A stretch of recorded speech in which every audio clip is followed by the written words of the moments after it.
Hello everybody. Where do I come from? I come from Spain, but I was in Liverpool this morning. It was a late night, as you can imagine, and then ended up at Wembley because, a bit of an exclusive here, even though you probably don't care, but I'm going to be lecturing at Wembley University and also at the Etihad University. So started to organize a little bit of that.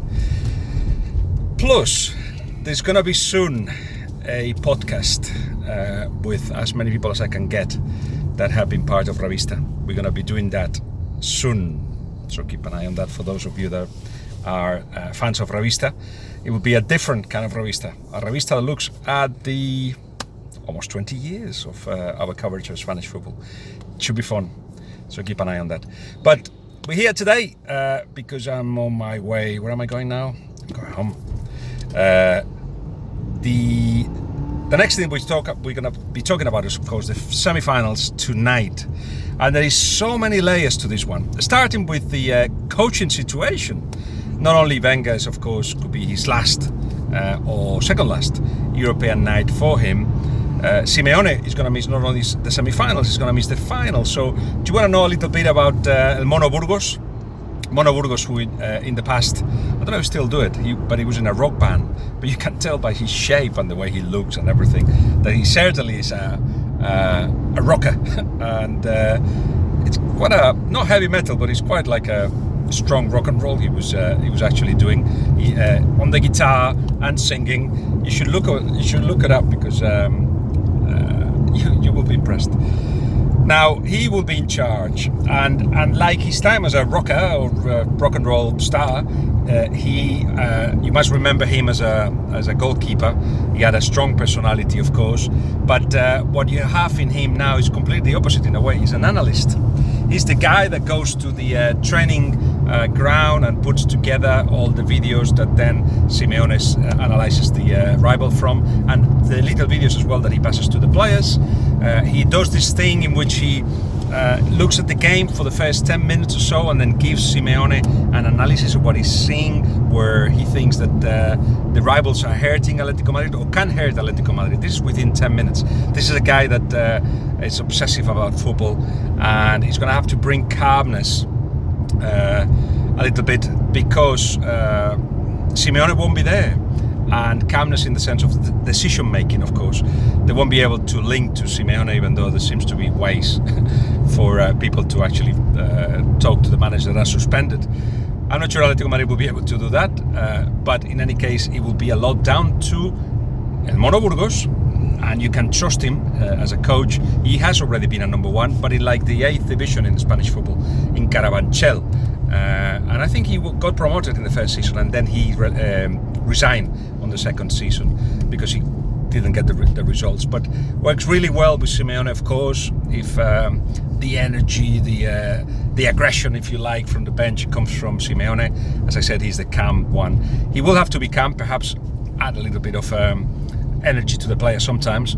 But the great thing about Atletico Madrid, and Simeone said that himself, is that they saw what was the problems of the games and adapted to it during the game when Simeone was not there. I tell you more, Thomas has admitted as well that they, in view of a possible sending off, because of course Simeone knew that Arsenal were going to practice fast football, sharp football, and that could, bring the kind of thing that we saw, 2 yellows from Bresalico very soon. He actually trained 10 versus 11, so more or less everybody knew their roles and responsibilities in case that happened.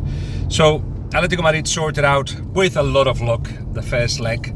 There was a lot of chances from Arsenal, but Arsenal missed those chances and missed the possibility of scaring Atletico Madrid. They suffered Atletico Madrid, but they're the best at suffering. They suffering Atletico Madrid, and now you will have an Atletico Madrid with Costa in the team.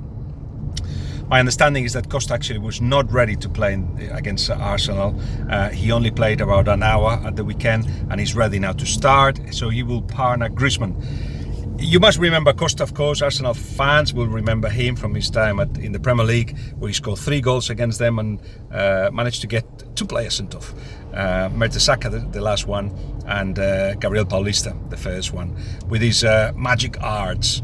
Well, we haven't seen a lot of that with Costa. He seems to have matured. He's only scored 6 goals in all competitions since January, but has helped Griezmann to grow. He scored 20 goals, Griezmann, in that period, since January, and he's got the freedom to roam around. The problem for Costa, in a way, is that he's got the obligation to do a lot of work without the ball, a lot of movement to open up spaces for Griezmann and the midfielders. He's taking that on board. Sometimes he disappears if things are not going his way, so that's why I say it's a little bit of a different Costa, but this is a semi-final. He will go to the edge. At a Wanda Metropolitano, in which Simeone is asking for the strongest noise, but we haven't seen, yet again, a stadium or a Wanda in which impressed and even scared rivals. They haven't made that kind of noise yet. I'm not sure the stadium brings that kind of noise anyway. It's like a modern stadium. It's wide at the top, and so the sound kind of escapes. But of course, Atletico Madrid will do the most, at the utmost, to actually get to be the number 12 as they used to be at the Vicente Calderón. As I say, it hasn't happened, but I think it's 11 games that Atletico Madrid have not even conceded at home in European nights. In the European League is 5-0. 5 goals scored, 0 conceded at the Wanda Metropolitano. So they got a great record at home. It looks like Thomas will be on the right back. That makes a movement in the midfield, and Bitolo, who we're still waiting for his sharpness to get to the level of when he was at Sevilla, could be on the left-hand side of that midfield.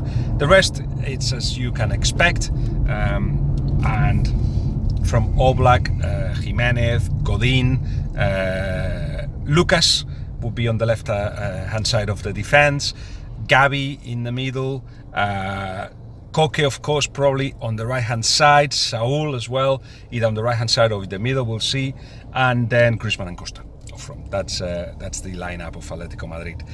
Arsenal, will have to, as I said in the Arsenal Fan TV, they have to turn the screw a little bit more. They need to be more aggressive. They need to understand the game, they manage the game a little bit better. And I'm sure it will be the kind of game, because Atletico Madrid don't score freely, that Arsenal will have their chances. Will they take advantage of them? A lot of people not giving Arsenal many chances. I see Atletico Madrid as favourites. They have been in this position before.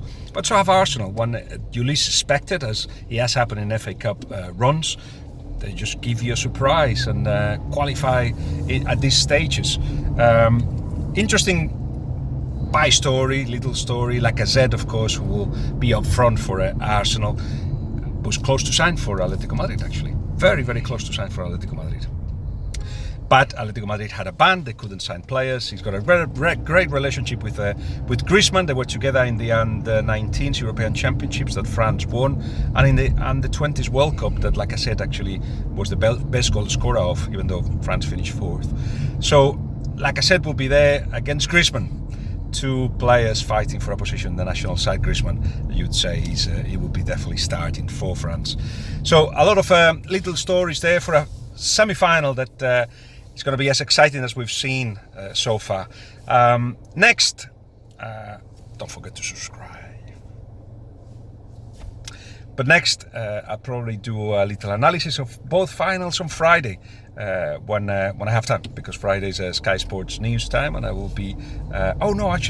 Tomorrow I'm going to Barcelona to prepare the preview of the Classic, of course, which is on Sunday. And so there'll be a lot of talk about that from Barcelona, and but yeah, we probably will preview the finals, the 2 exciting finals coming up in Europe.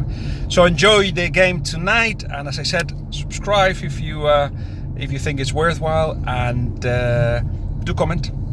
And when I have the time, it's been mad this week, but when I have the time, I will just reply to some of those comments and continue the conversation.